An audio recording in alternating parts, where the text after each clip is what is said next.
Hi guys, welcome to Soul's No Evolution. Thank you so much for taking the time to join me. This is going to be your timeless oracle message.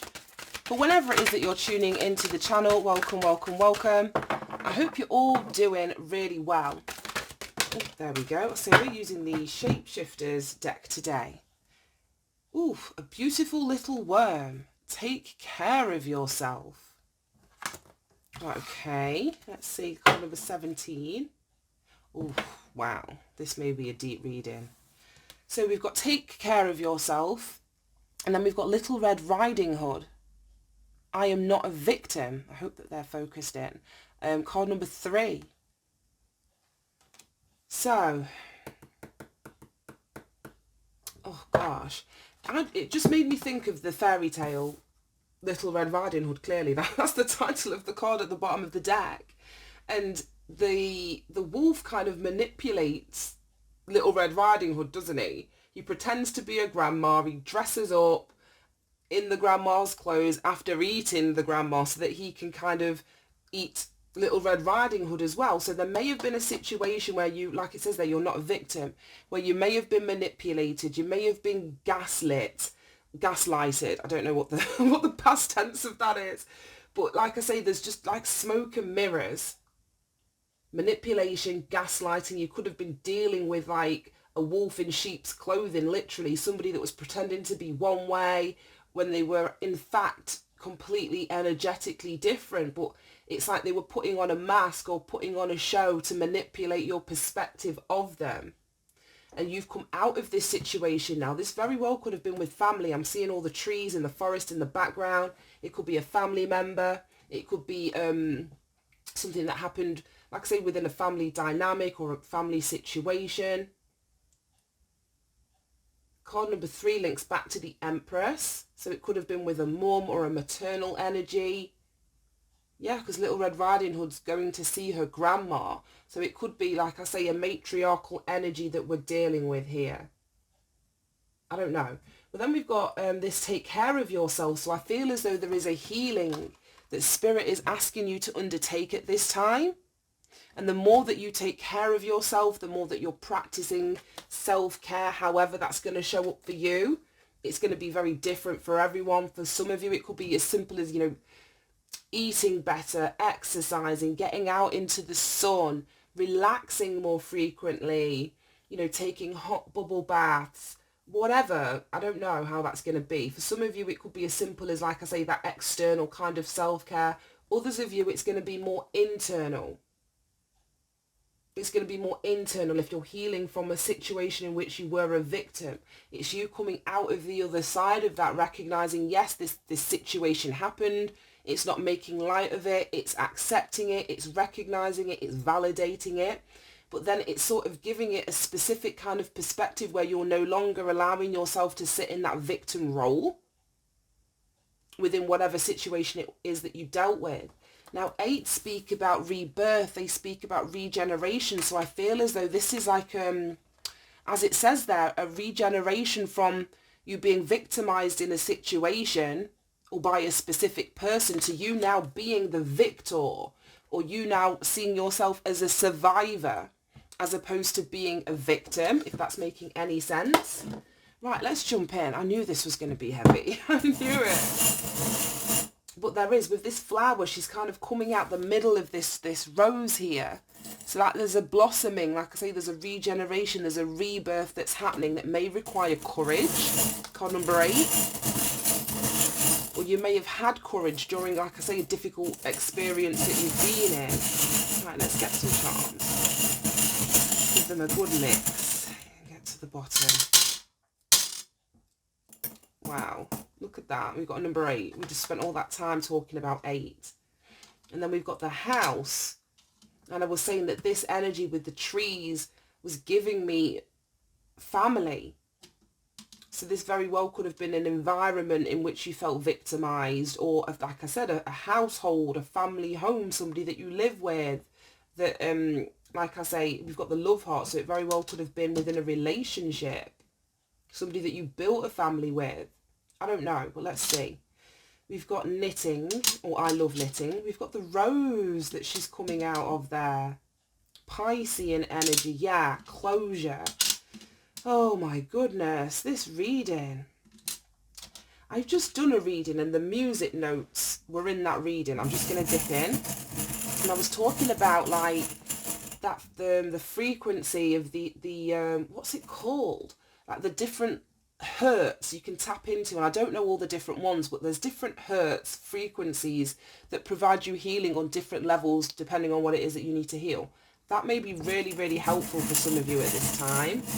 Right, let's just get a couple more. Gosh. Okay, we've got dog person. That's so weird. And then we've got this star with a fairy in it. Right, okay. Right, I want to start with the Piscean energy and the number 8. Because 8 was featured very heavily in this card here. That's also a number 8. The 17 of the traditional tarot is actually linked to the star card as well. And that speaks about healing. It speaks about having hope and faith. And it's that inner strength. So I feel that for some of you, this taking care of yourself is a healing process, no matter how it's taking shape in your reality. The point and purpose of it is to heal you so that you can be reborn outside of a religious sense here. Right, but Pisces energy is linked to the 12th house, and the 12th house is the undoing. It's Neptunian energy. It speaks about endings. It speaks about healing again, closure. And that's exactly what I meant about you restructuring this experience in your mind, your heart and your soul, so that you when you look back at it or you think about it, you don't see yourself as a victim. Yes, you may have been victimized. I'm not glossing over that fact that clearly something happened here.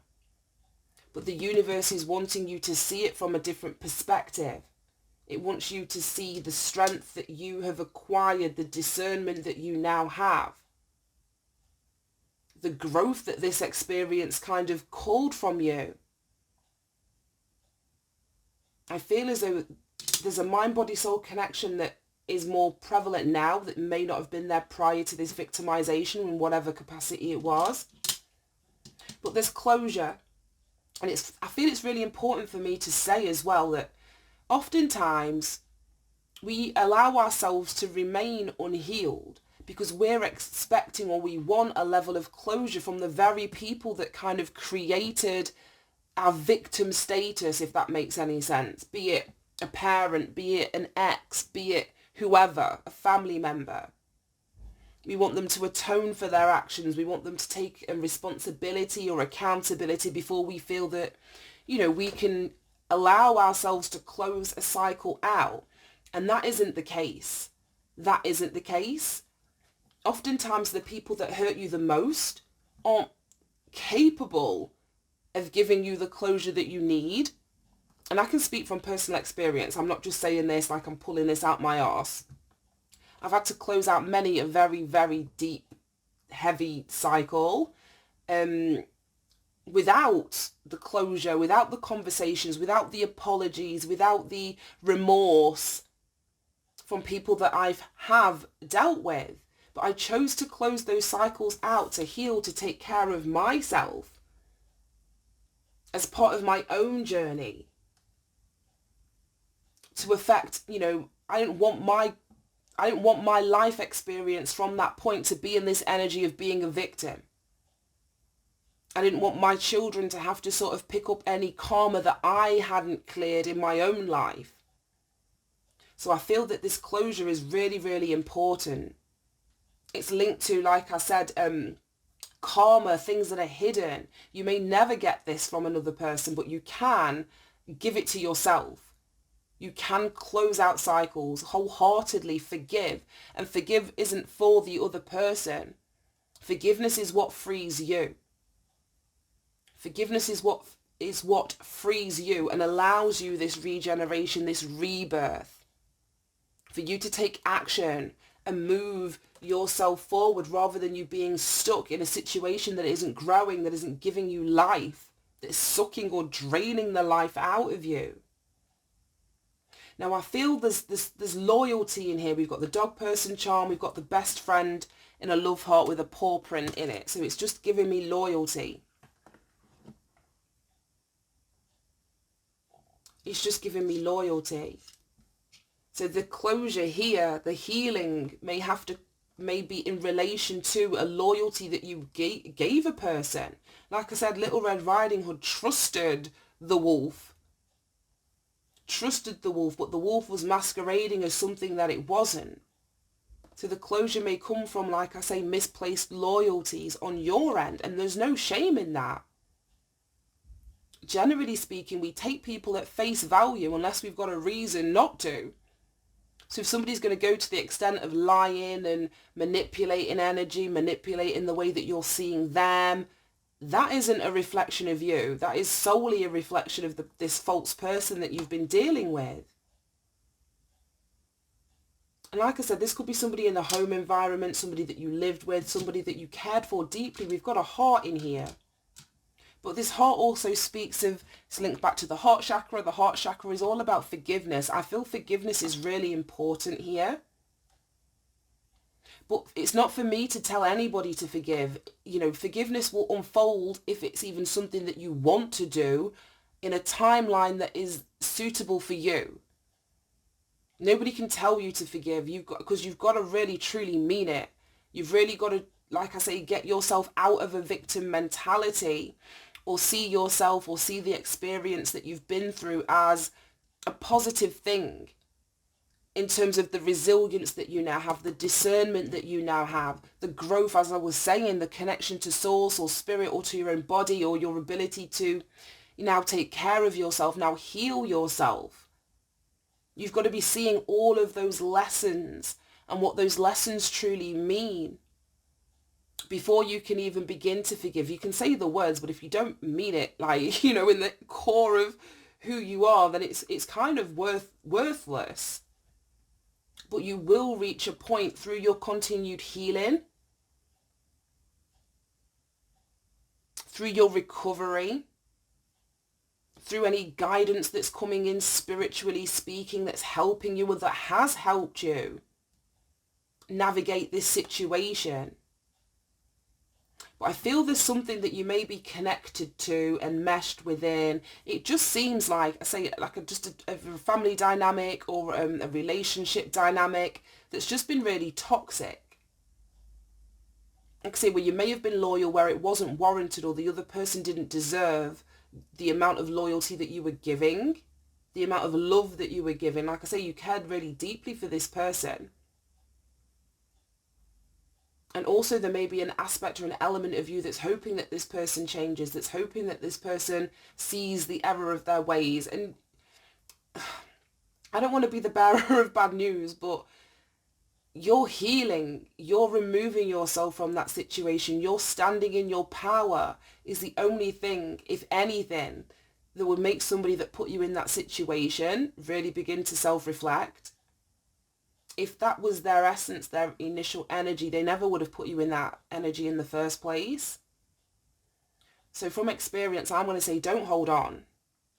Release, let go, allow the universe, allow karma. Like I said, the Pisces energy is karma. Let karma and God and the universe deal with the other person, and you unenmesh yourself so that you can blossom, you can grow, and you can move into the next chapter of your life, because you do have blessings that are here. You are on the right path. You've just got to continue to move forward and not allow yourself to get stuck in whatever that energy was. Wow. Right, okay. Let's get some letters. I think that was really long. It's like I haven't shared my story. It's not something that I feel comfortable speaking about just blatantly on YouTube. It's like, but I may write a book one day. I love writing. I may write a book one day. I may kind of open a members only area, so I don't feel as though I'm just telling the whole world my business. But I do know that my story will help a lot of people. What I've been through, what I've learned on the journey, how I handled it, you know, it's going to be really beneficial to a lot of people. Right, we only have, oh, there's two more there, so we only have one vowel. So I am, you know, in the midst of working out, well, how can I bring this in a way that's going to be beneficial to people, but also allows me to, just allows me to feel comfortable as I'm doing it. So let's see what we've got going on.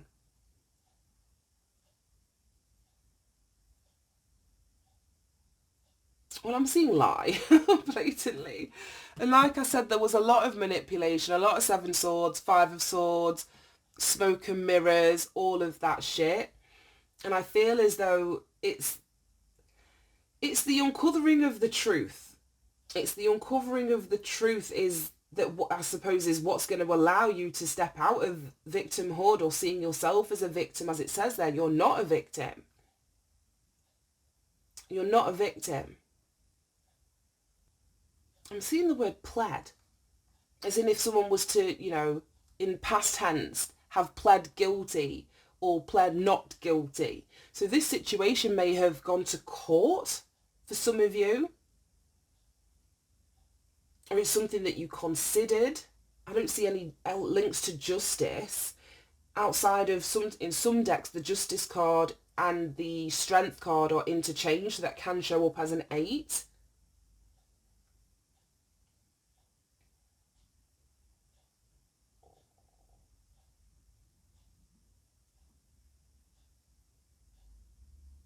I'm seeing the word dip.